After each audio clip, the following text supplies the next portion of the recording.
So good day everyone. So mo ni ako ang activity na joystick Arduino. So good ani sa start ato sa gi-declare ato mga pins ang int vrx ay atong A0, so pins A0 siya sa x at mo na to x-axis movement, ang vry A1 para sa atong y-axis movement, ang SW is equals to 2 so atong pin 2 para sa atong z-axis o katong joystick click button.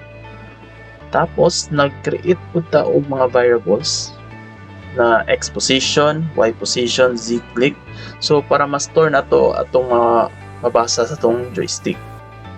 Tapos atong setup function diri, gi-start na to atong serial communication diri gamit ang serial that begin 9600 para makita atong joystick data sa atong serial monitor, so which is kani sa ubos.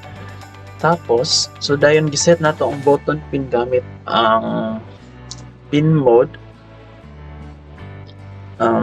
SW input pull up, so pasabot ani atong button default high ug mahimong low kung i-press ato ang joystick. So sa loop function na to ginabasa sa Arduino atong movement sa joystick. So ang command na analog x position to analog grid vrx, then xy position analog grid vry. So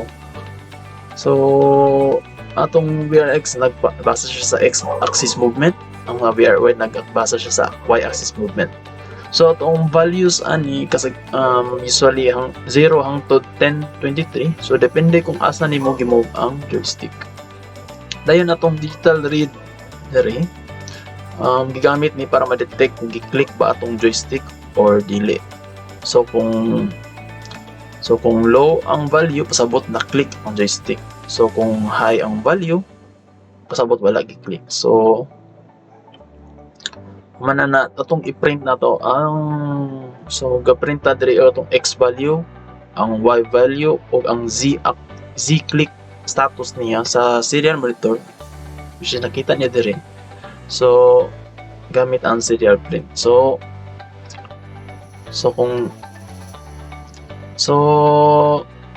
atong delay diri, so naghatag siya og gamay nga pause sa aron dili paspas kayo ang output sa atong serial monitor. So delay 300 milliseconds.